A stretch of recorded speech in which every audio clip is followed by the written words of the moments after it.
नमस्कार मित्रों, हिंदी ज्ञानपथ में आपका स्वागत है। आज हम चर्चा करेंगे वर्णमाला की। वर्णमाला का अर्थ है वर्णों की माला। माला मतलब व्यवस्थित समूह। तो वर्णों का व्यवस्थित समूह, वर्णों का समूह नहीं, व्यवस्थित समूह, वर्णों का व्यवस्थित समूह वर्णमाला कहलाता है। अब वर्ण क्या है, सबसे पहले हम ये देखेंगे। वर्णमाला, वर्णमाला में दो शब्द हैं, वर्ण और माला। वर्ण हमारी ध्वनि का लिखित रूप वर्ण कहलाता है।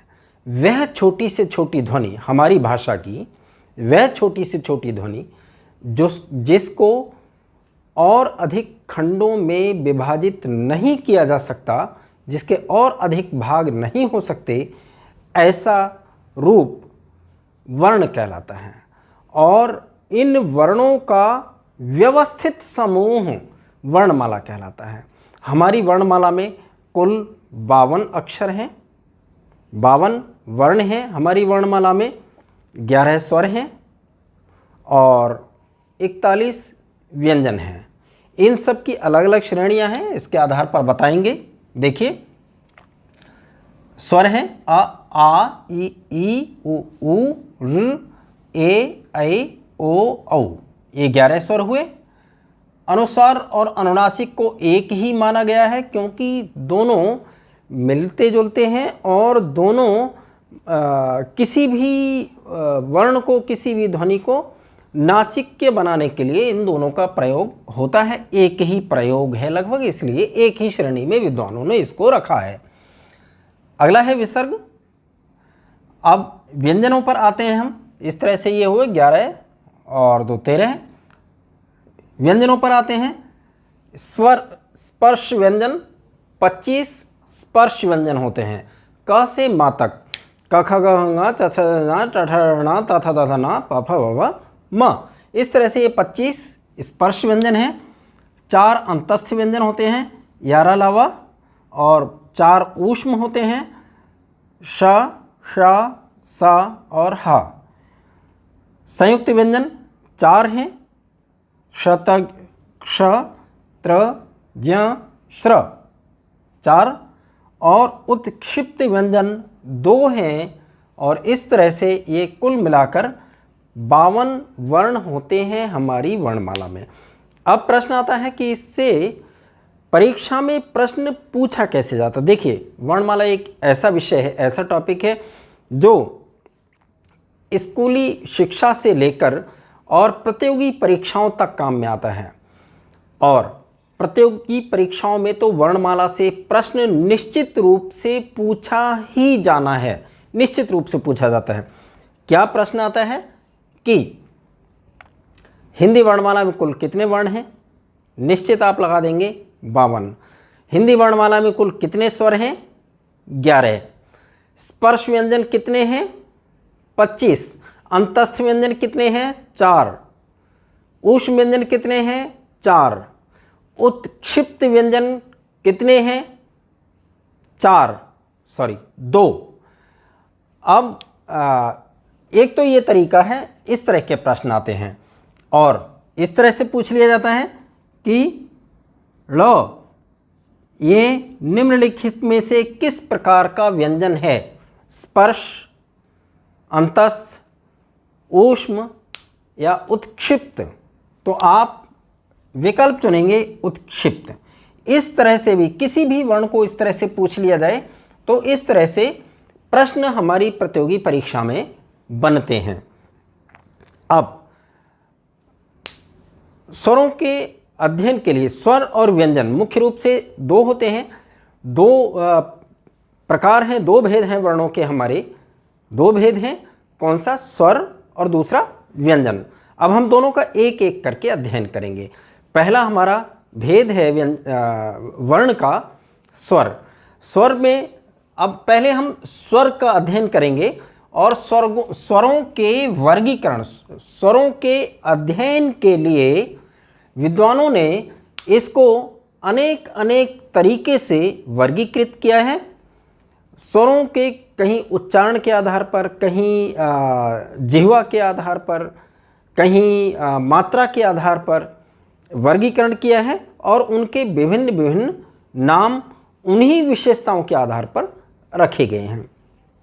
प्रश्न इसमें बनते हैं कि उच्चारण स्थान के आधार पर अगर आप बात करें तो निम्नलिखित में से कंठ्य स्वर है अ, ई, री, ए। तो कंठ्य मतलब कंठ से उच्चारित अ है। इस तरह से प्रश्न बनते हैं। चलिए हम एक एक करके अध्ययन करते हैं। स्वरों का वर्गीकरण देखिए, मात्रा के आधार पर ह्रस्व और दीर्घ। ह्रस्व में अ, ई, उ, ऋ, आ, ई, उ, ए, ऐ, ओ, औ। दीर्घ में ये सारे आते हैं। अब यहाँ एक बात सोचने की है कि कुछ छात्रों को ये डाउट होता है कि ए जो है ना, ए और ओ, ये ह्रस्व हैं। नहीं, ये ह्रस्व नहीं है, क्योंकि ये अपने आप में पहले से ही संयुक्त स्वर हैं। संयुक्त स्वर हैं ये, मतलब दो स्वरों को मिलाकर ये बना है। और इस तरह से जैसे ए है, आ और ई, इन दोनों को मिलाकर ए बनता है। तो ये ह्रस्व कैसे हो जाएगा? ह्रस्व ये ह्रस्व कैसे हो जाएगा? मतलब पहले से ही। इसी कारण से ये दीर्घ स्वर की श्रेणी में ए और ओ, ये दीर्घ स्वरों की श्रेणी में आते हैं। अच्छा, अगला हमारा वर्गीकरण क्या है? ओष्ठों की स्थिति के आधार पर। ओष्ठों की स्थिति के आधार पर तीन भेद हैं: वर्तुल, अर्धवर्तुल और अवर्तुल। वर्तुल का मतलब होता है वृत्ताकार बनाना। मतलब इन जो वर्तुल वर्ण हैं उनको बोलने में हमारे ओष्ठ वृत्ताकार जैसे हो जाते हैं, गोल जैसे हो जाते हैं। जैसे ओ, उ, वृत्ताकार, वर्तुल, ऐसे स्वर जिनके बोलने में हमारे ओष्ठ वृत्ताकार रूप धारण कर लेते हैं आगे से, ऐसे स्वर वर्तुल व्यंजन कहलाते हैं। देखिए, वर्तुल उ, ऊ, ओ, औ वृत्ताकार हो रहे हैं। अवर्तुल, अर्धवर्तुल में अ, आ, और अवर्तुल में ई, बिल्कुल होठों का कोई इसमें इस्तेमाल ही नहीं है। ई, री, ए, ऐ, ये अवर्तुल या प्रसृत, इनको सहज भी कहते हैं। सहज के नाम से भी कुछ विद्वानों ने इनका वर्गीकरण किया है। अच्छा, अगला आधार किया है जिह्वा की उत्थापित भाग के आधार पर। उत्थापित मीन्स उठा हुआ जो भाग है जिह्वा का, उसके आधार पर अगला वर्गीकरण किया है। क्या है?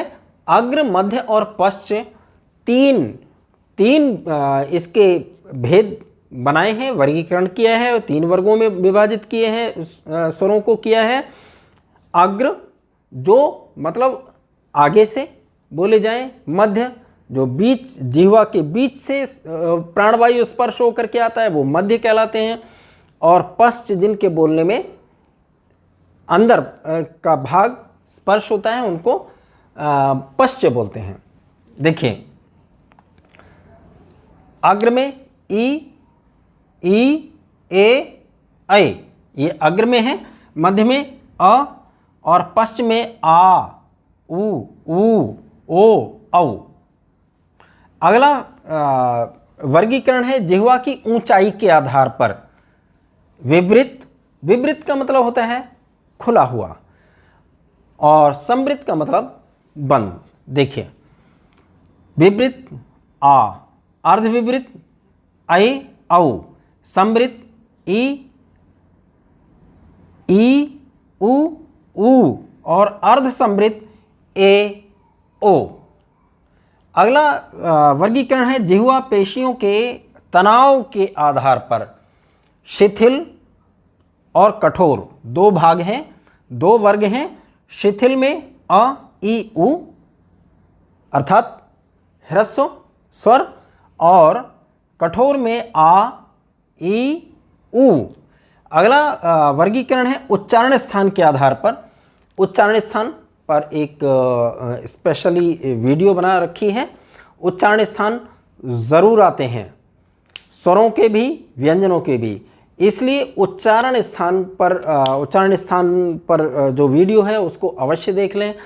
उसमें हमने ऐसे तरीके कुछ बताए हैं जिनके द्वारा आपको रटना भी नहीं पड़ेगा और उच्चारण स्थान आपको याद हो जाएंगे।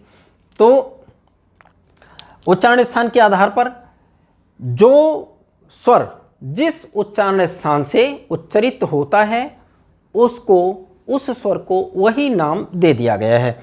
देखिए, कंठ्य, जो वर्ण कंठ से बोला जाता है उसको कंठ्य कहते हैं, आ। तालव्य, जो स्वर तालु से बोला जाता है उसको तालव्य बोलते हैं, ई और ई ये तालु से बोले जाते हैं। मूर्धन्य र। ओष्ठ्य, जो ओष्ठों से बोला जाता है, ऊ। और मूर्धन्य कंठ तालव्य। कंठ तालव्य मतलब है कंठ और तालु दोनों से बोला जाता है।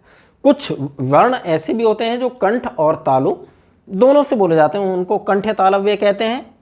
तो ए, ऐ, कंठ ओष्ठ्य, ओ, औ।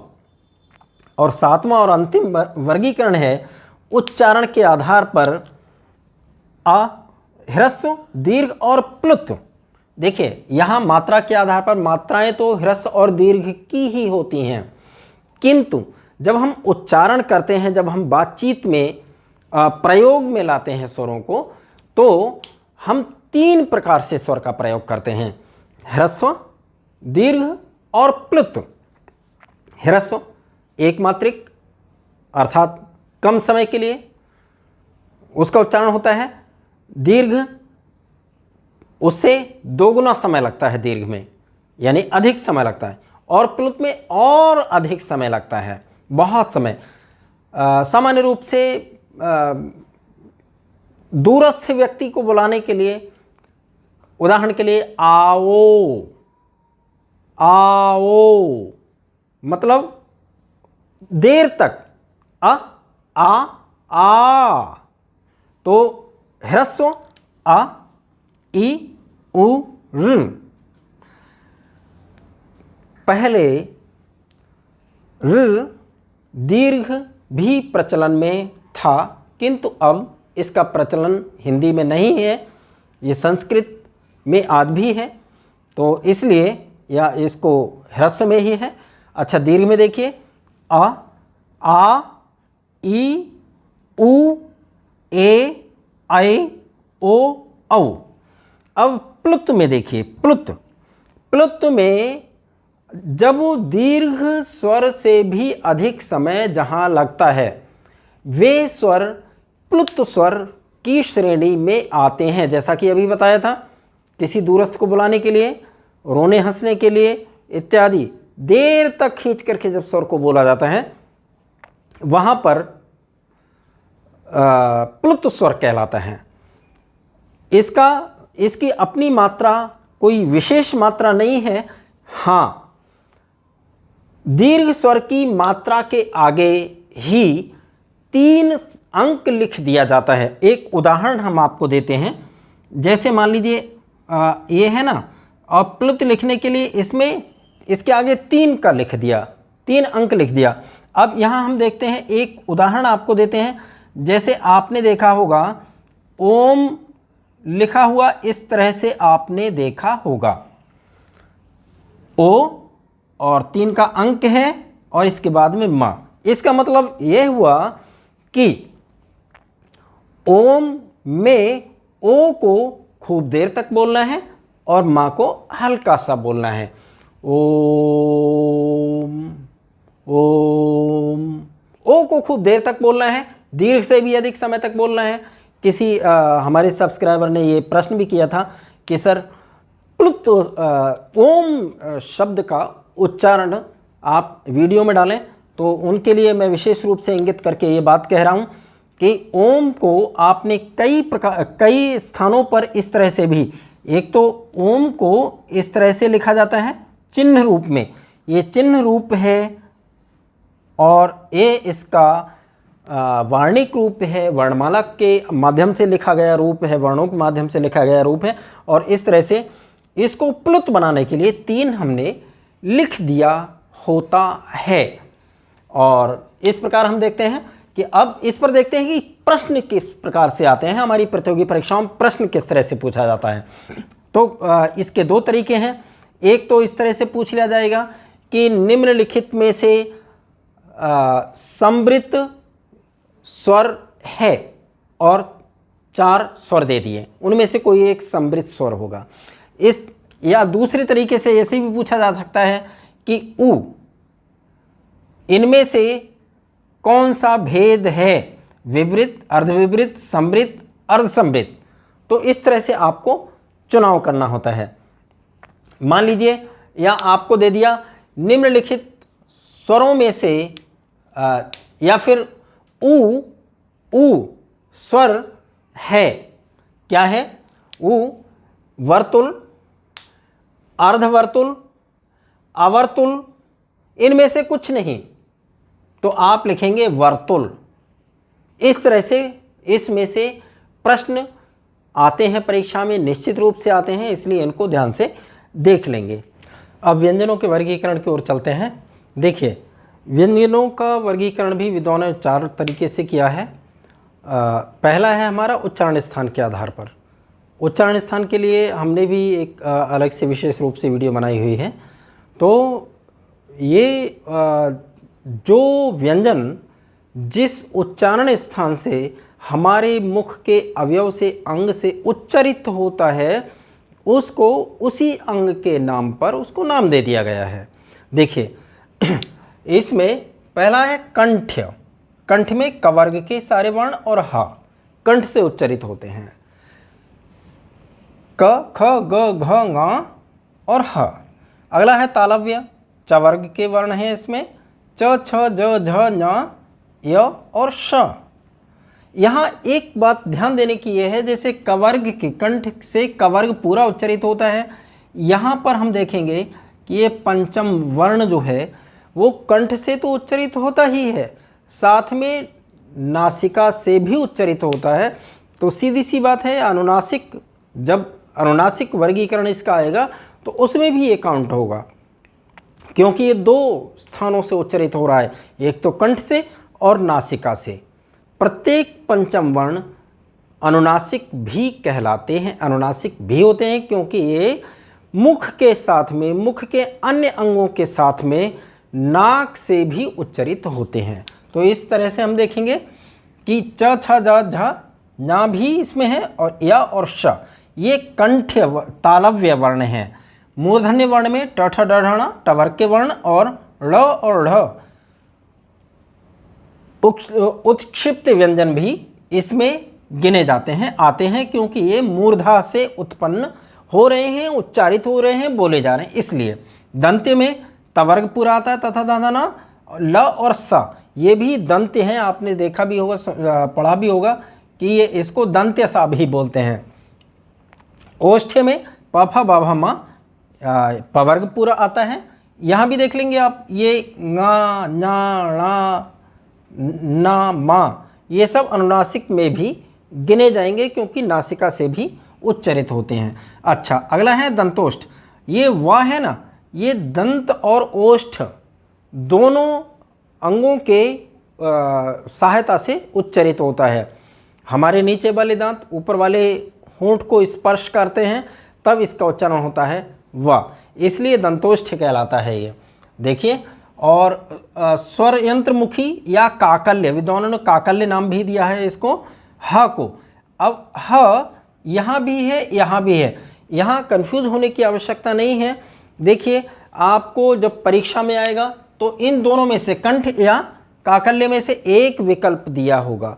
दोनों विकल्प अगर दिए हैं तो समझ लीजिए प्रश्न ही गलत है, क्योंकि जब दोनों स्थानों पर आ रहा है तो दोनों में होगा। इसी तरह से आप अगर ङ दे दिया या माँ दे दिया, उदाहरण के लिए माँ दे दिया, ले लो, सरल पड़ेगा। माँ अगर दे दिया और पूछ लिया कि ओष्ठ है, ये माँ ओष्ठ है या फिर अनुनासिक है, तो ये तो दोनों जगह से बोला जा रहा है, इसका मतलब अनुनासिक तो है ही, ओष्ठ भी है। अगर यहाँ पर अनुनासिक उदाहरण, वैसे सभी जानते हैं अनुनासिक वर्ण है, लेकिन प्रश्न में, आपकी परीक्षा में प्रश्न में अनुनासिक विकल्प ही नहीं दिया है, तो आप ओष्ठ ही लगाएंगे।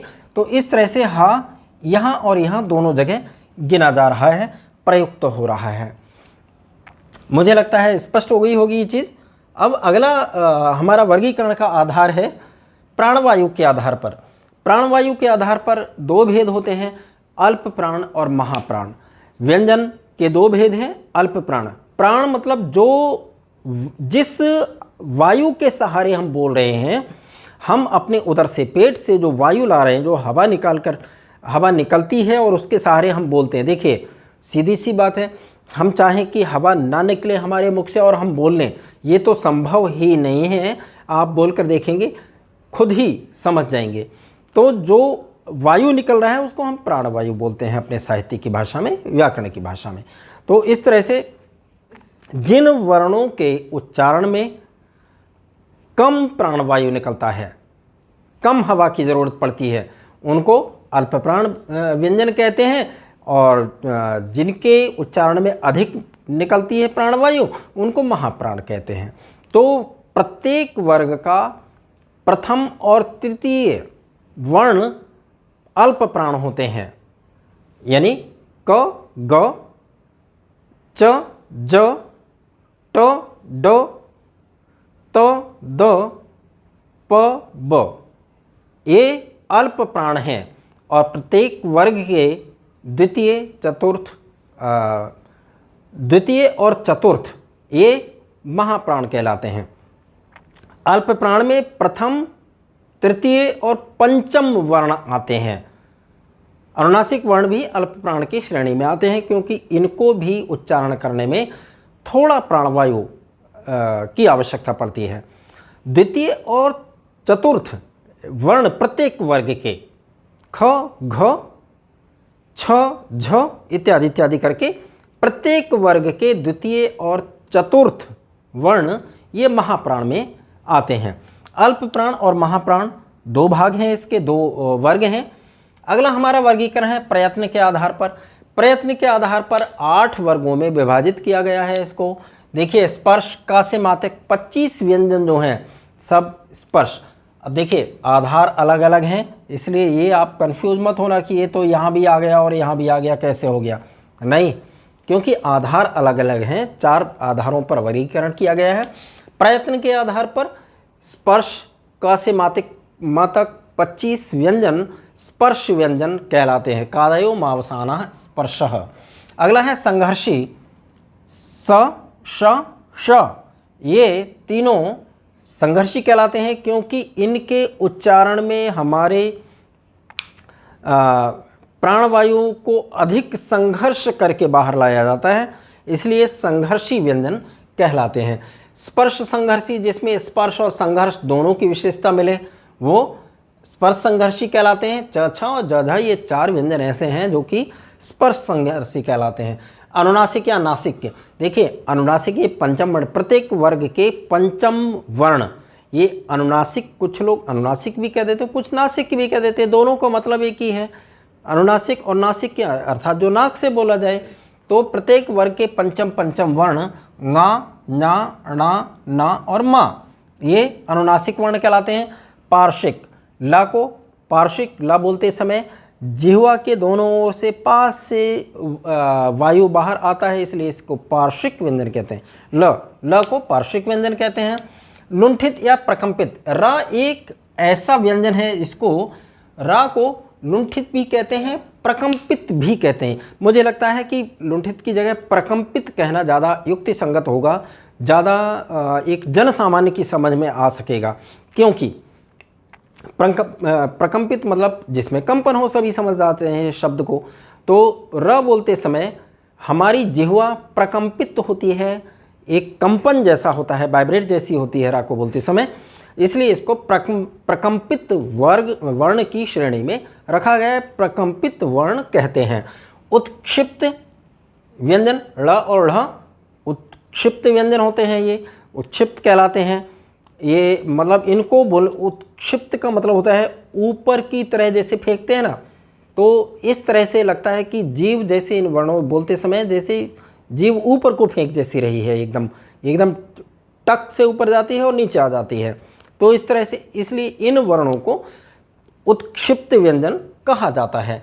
अर्धस्वर य और व ये दो वर्ण ऐसे हैं जो अर्धस्वर की श्रेणी में आते हैं। ध्यान रखने की बात है, ये परीक्षा में खूब पूछे जाते हैं। अच्छा, अगला देखिए, अगला हमारे वर्गीकरण है स्वर तंत्रियों के आधार पर अघोष और घोष। दो वर्ग हैं इसके। अघोष प्रत्येक वर्ग का प्रथम व द्वितीय वर्ण, प्रत्येक वर्ग का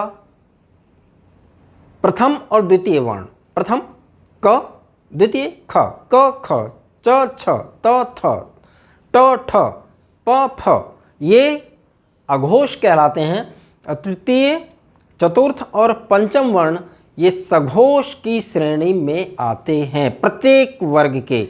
जैसे क वर्ग का गो घो ङ, चवर का जो झो ञ, टवर का डो ढो ण, तवर का दो धो न और पवर का बो भो म। ये प्रत्येक वर्ग के तृतीय, चतुर्थ और पंचम वर्ण घोष की श्रेणी में आते हैं। तो इस प्रकार से हमारी ये वर्णमाला में व्यंजनों का भी वर्गीकरण पूरा हो गया। अब यहाँ एक चीज़ और स्पष्ट कर दी जाए कि इसमें प्रश्न किस तरह के बनते हैं। जैसे स्वरों में हमने आपको बता दिया, वर्णमाला में किस तरह से ओवरऑल जो क्वेश्चंस बनते हैं वो हमने बता दिए। अब देखिए, इस तरह के प्रश्न खूब पूछे जाते हैं कि निम्नलिखित में से पार्श्विक व्यंजन कौन सा है। र, ल, ड़, य दे दिया, तो इनमें से एक आपको चुनना होगा। या निम्नलिखित में से अर्धस्वर कौन सा है, अर्धस्वर व्यंजन कौन सा है। मतलब ये ना तो स्वर की श्रेणी में आता है और ना ही व्यंजन की श्रेणी में आता है, इनको अर्धस्वर की श्रेणी में रखा गया है, ये वर्ण या और व। तो इस तरह से प्रश्न बन जाते हैं। कोई व्यंजन दे दिया, जैसे माना उदाहरण के लिए ज दे दिया, ज। निम्नलिखित में ज अघोष, इसमें से घोष व्यंजन कौन सा है। क ख, च छ, ड, प फ, त थ, इस तरह से चार विकल्प दे दिए। तो ड तृतीय है, घोष तृतीय, व्यंजन घोष। इस तरह से ये प्रश्न इसमें बनते हैं। अनुनासिक या नासिक से तो बनता ही है। संघर्षी खूब पूछा जाता है। और इस तरह से हम देख अल्प प्राण महाप्राण से खूब पूछा जाता है। अल्प प्राण महाप्राण अभी हमने जो बताया था इसको बड़ा डिटेल में बताया था, मुझे लगता है स्पष्ट हो गया होगा। और इनमें से कोई भी यदि किसी प्रकार का डाउट है, कोई किसी प्रकार की शंका है, अगर कहीं स्पष्ट ना हुआ हो तो हमें कमेंट बॉक्स में लिखिए और हम तुरंत आपकी शंका का समाधान करेंगे। आशा है ये सब स्पष्ट हो गया होगा। बहुत बहुत धन्यवाद।